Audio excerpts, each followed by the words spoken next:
What's going on, Bulls Nation? My name's Jordan, and this is just another year, Chicago Bulls.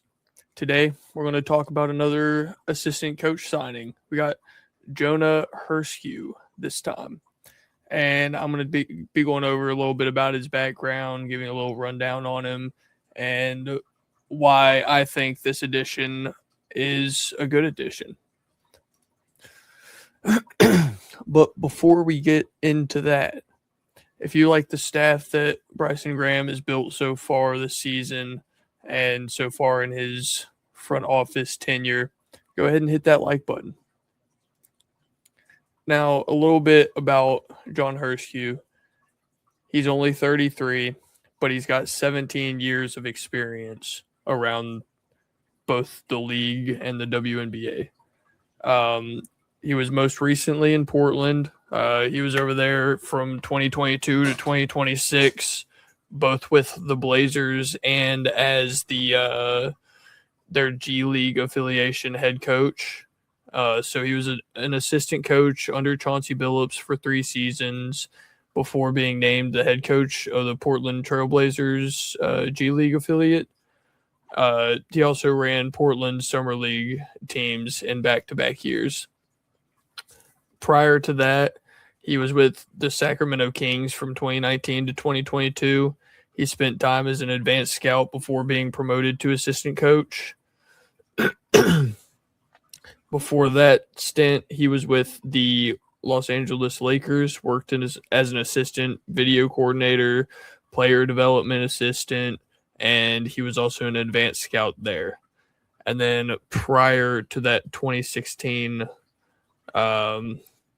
he got his start in professional basketball as an assistant coach for the Chicago Sky, and then was a video coordinator for the Bulls and an assistant for the Fort Wayne Mad Ants, which is a G League affiliate. And funny enough, he graduated from Lake Forest in Illinois. So now some of the strengths that old Jonah provides, he's shown that he's good at merging development with systems. His specialty is teaching young players how their individual skill sets can fit directly into team concepts. With him having run G League rosters and Summer League teams, he knows how to refine individual habits like footwork, shot mechanics, decision making, and is able to keep from taking away from the broader offensive and defensive schemes. He has a deep tactical and special situations preparation.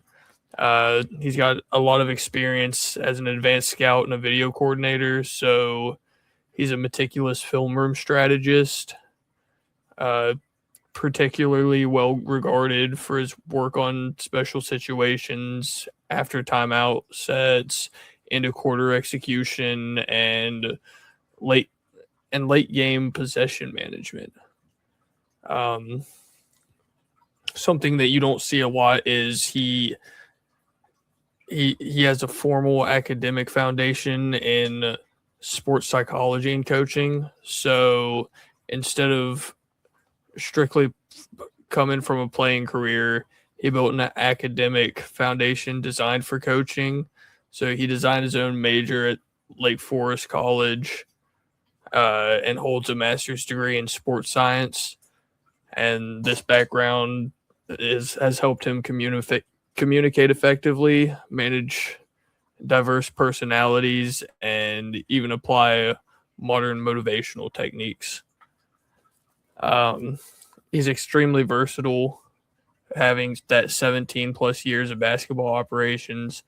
Like we mentioned, his path to the bench required mastering every rung of the organizational ladder, worked his way in the WNBA, the G League, and the NBA in almost every non-executive role imaginable.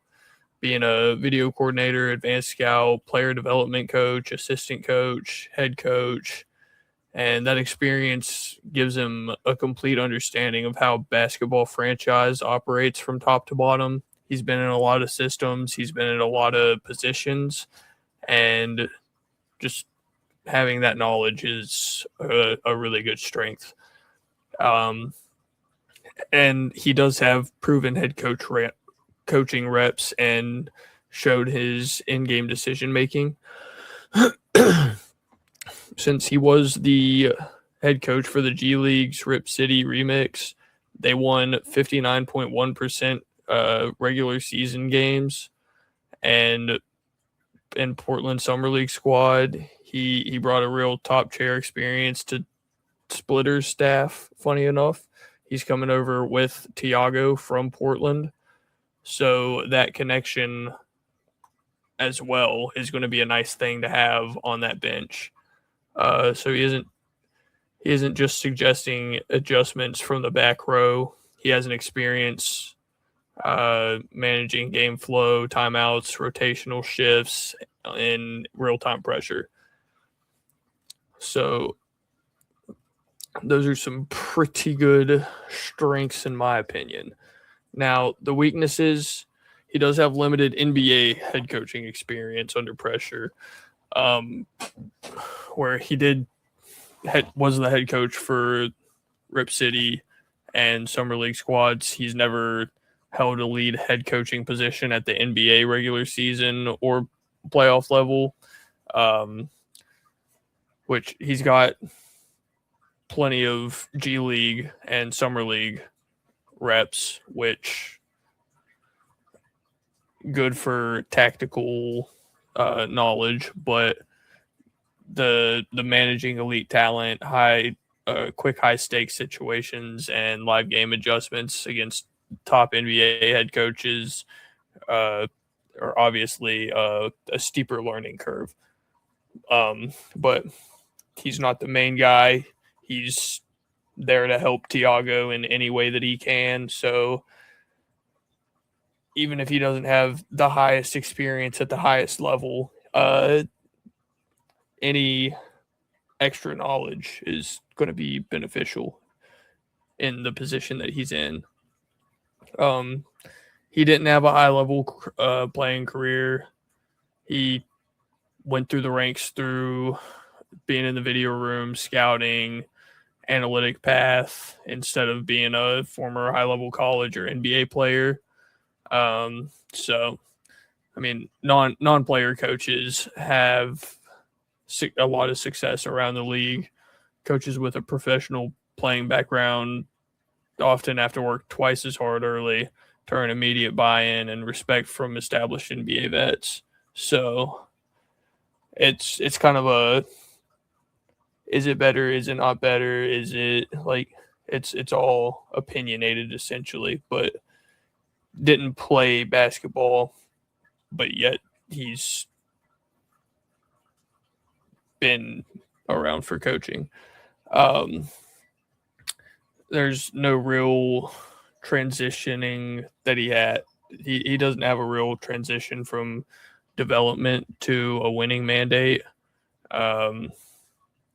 Much of his recent career has been centered on individual player development, G League growth, and project building, translating a development-first mindset into a managing complex.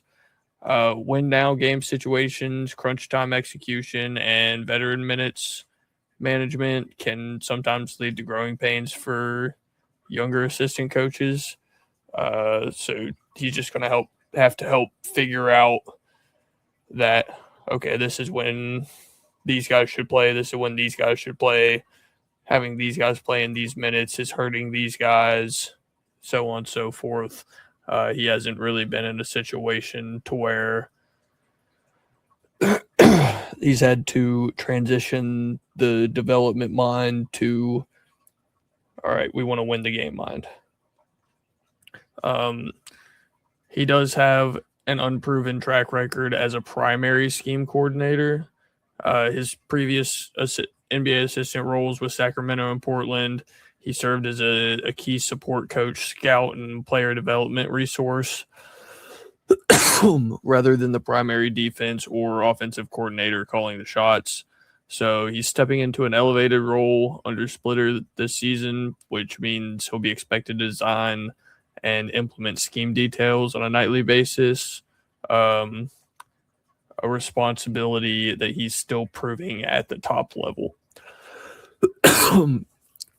But with him being over in Portland with Splitter prior to coming here, you've got to expect that Splitter knows what he can do and trusts him in that position that he was hired in to be. And then his managing bench chemistry. Splitter's staff is brand new, combining various voices like Rex, Blake Ahern, and now Herscu. Establishing clear roles and game night responsibilities is going to take time. The meshing, the merging, that's going to come over time, and the more that they're together and around each other. Navigating a newly constructed coaching hierarchy while adopting Chicago's roster demands will require Herscu to adjust quickly without disrupting the bench dynamic. There's a lot of new assistant coaches. Everybody's going to have to adjust and show what they're best at and bounce off of each other. And hey, maybe we might get some heads button, and that might be a bad thing, but you never know what happens until you see it. Now, my big thing, I'm going to welcome him to the squad no matter what. I think it's a fun pick. It's a fun idea. I like that he's coming over from Portland with Splitter. Obviously, Splitter liked what he was doing over in Portland and thought, hey, I want this guy on my bench. He knows what he's doing.